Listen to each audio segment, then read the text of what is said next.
India के भागते दौड़ते रियल एस्टेट मार्केट में ट्रिपरटाइट एग्रीमेंट्स आम बात हो गई है, जो होम बायर्स की एस्पिरेशंस, बिल्डर्स की एम्बिशंस और बैंक्स की फाइनेंशियल बैकिंग को एक साथ जोड़ते हैं। जस्टिस विक्रम नाथ के सामने आया ये केस ऐसे ही एक एग्रीमेंट के बिगड़ने का एग्जाम्पल है, जहां फ्लैट बायर्स, बिल्डर राजसनिकेट रियल्टी लिमिटेड और आईसीआईसीआई बैंक एक बिटर लीगल बैटल में फंस गए। इस डिस्प्यूट के सेंटर में बायर्स के आईसीआईसीआई बैंक पर अनफेयर ट्रेड प्रैक्टिसेस के एलिगेशंस और बिल्डर के प्रॉमिसेस पूरे न करने की बात थी। फ्लैट बायर्स, जिन्होंने अपनी मेहनत की कमाई उसमें इन्वेस्ट की थी, जो उन्हें अपना ड्रीम होम लग रहा था, उन्हें एक नाइटमेयर का सामना करना पड़ा।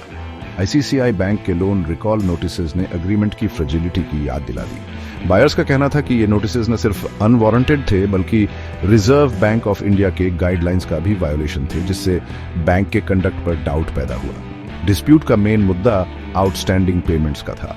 बायर्स ने बैंक के प्रिंसिपल अमाउंट के कैलकुलेशन पर सवाल उठाए, आर्ग्यूइंग कि इसमें उनके प्री ईएमआई पेमेंट्स सही से रिफ्लेक्ट नहीं हुए थे। आग में घी डालने का काम सेल प्रोसीड्स के फाइनल 5% को लेकर हुआ, जो बायर्स और बिल्डर के बीच बोन ऑफ कंटेंशन बन गया। जैसे जैसे डिस्प्यूट बढ़ता गया, ये national consumer disputes redressal commission के सामने पहुंचा, जहां बायर्स ने एलिजिड इनजस्टिसेस के लिए रिड्रेसल मांगा।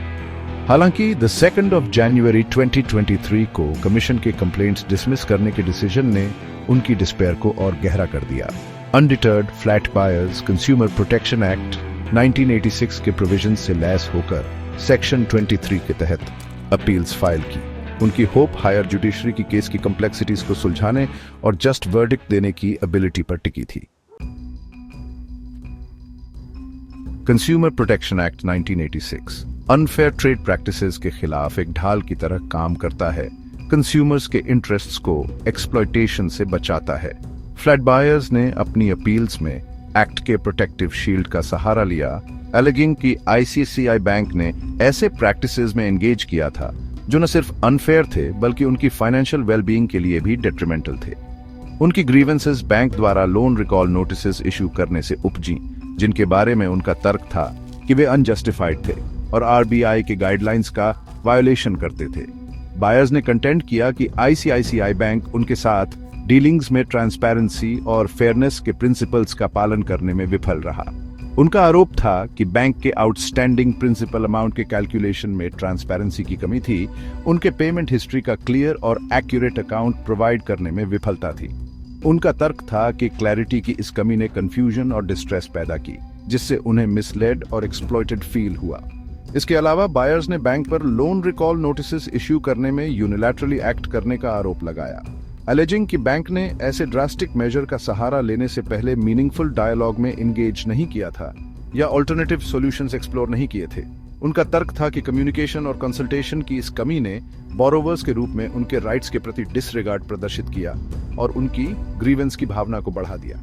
आरबीआई गाइडलाइन वायोलेशंस के एलिगेशंस ने बायर्स के क्लेम्स की सीरियसनेस को और रेखांकित किया। आरबीआई इंडिया में बैंक्स के लिए रेगुलेटरी अथॉरिटी के रूप में फेयर और रिस्पॉन्सिबल लेंडिंग प्रैक्टिसेस इंश्योर करने के लिए गाइडलाइंस एस्टैब्लिश करता है।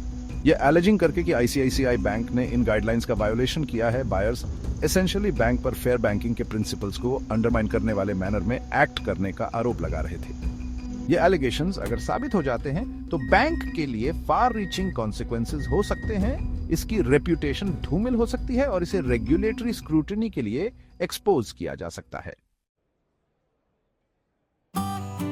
डिस्प्यूट की ग्रेविटी कंज्यूमर प्रोटेक्शन लॉ में एक सिग्निफिकेंट प्रेसिडेंट सेट करने की इसकी पोटेंशियल के साथ जस्टिस विक्रम नाथ से नहीं छूटी।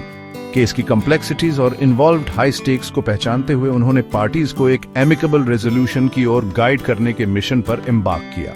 उनके अप्रोच ने लॉ की डीप अंडरस्टैंडिंग और इन्वॉल्व्ड सभी पार्टीज के लिए फेयरनेस और जस्टिस इंश्योर करने के लिए एक फर्म कमिटमेंट रिफ्लेक्ट की।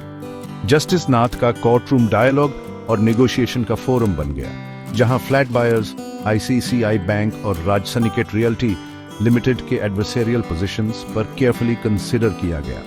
उन्होंने होम बायर्स की जेन्युइन ग्रीवेंसेस को स्वीकार किया, जो खुद को फाइनेंशियल अनसर्टेनिटी और कॉन्ट्रैक्चुअल डिस्प्यूट्स के वेब में फंसा पाते थे। उन्होंने कॉन्ट्रैक्चुअल ऑब्लिगेशन के प्रिंसिपल्स और बैंक के अपने ड्यूज रिकवर करने के राइट को अपहोल्ड करने की आवश्यकता को भी पहचाना।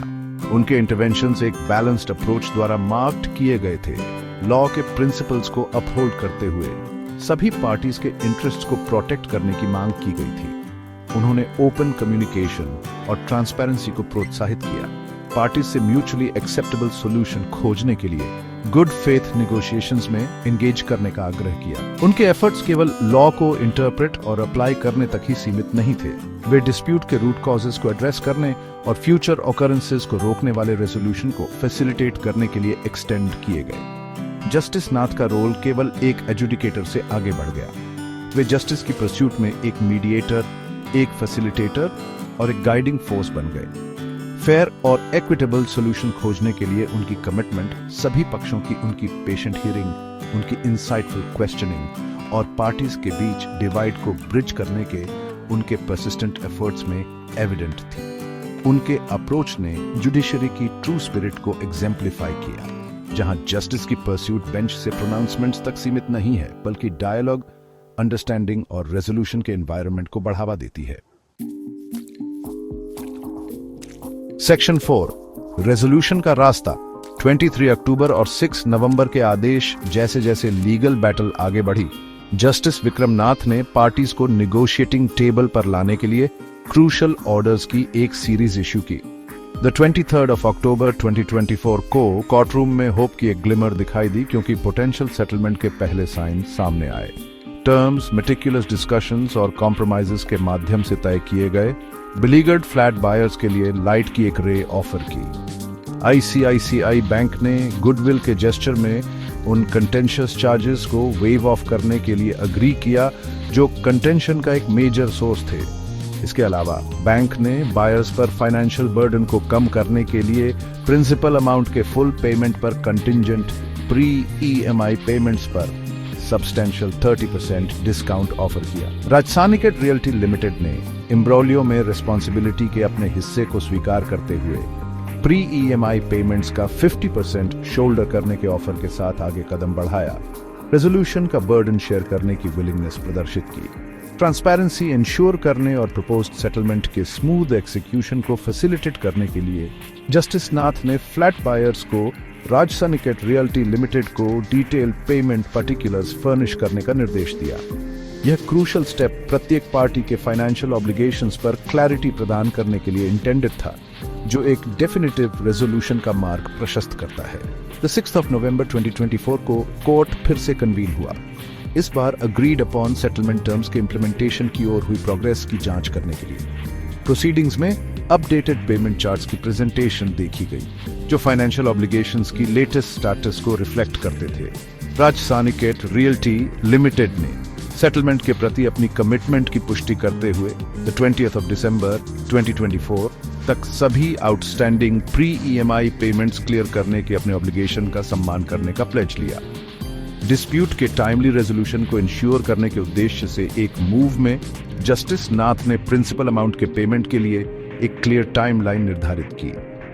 फ्लैट बायर्स को राजसानिकेट रियल्टी लिमिटेड से अपने प्री ईएमआई पेमेंट्स प्राप्त होने के एक वीक के भीतर आईसीआईसीआई बैंक को पेमेंट करने का निर्देश दिया गया था। बैंक और फ्लैट बायर्स के इंटरेस्ट के बीच बैलेंस बनाने के लिए कोर्ट ने रूल किया कि ICICI bank the 30th of November 2024 तक ही प्रिंसिपल अमाउंट पर इंटरेस्ट प्राप्त करने का हकदार होगा।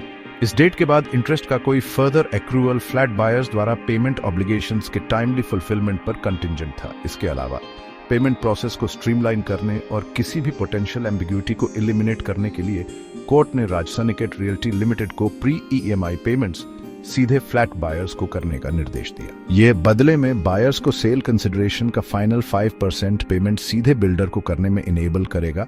इस प्रकार ओरिजिनल ट्रिपरटाइट एग्रीमेंट में इन्वॉल्व्ड फाइनेंशियल ट्रांजैक्शंस को कंक्लूड करेगा। सेक्शन 5, कंप्लायंस और conformation. The 9th of January 2025 की सुनवाई द 9th of January 2025 को कोर्ट रूम एंटिसिपेशन से गूंज उठा, क्योंकि प्रोट्रैक्टेड लीगल बैटल में इन्वॉल्व्ड पार्टीज जस्टिस विक्रम नाथ के सामने असेंबल हुए। हियरिंग कोर्ट के पिछले ऑर्डर्स के साथ कंप्लायंस की समीक्षा करने के लिए स्केड्यूल्ड लॉन्ग स्टैंडिंग डिस्प्यूट के फाइनल रेजोल्यूशन का प्रॉमिस रखती थी। जैसे ही फ्लैट बायर्स आईसीआईसीआई बैंक और राज सनिकेत रियल्टी लिमिटेड का भाग्य अधर में लटका हुआ था, हवा होप और एंजाइटी के मिक्स से थिक थी।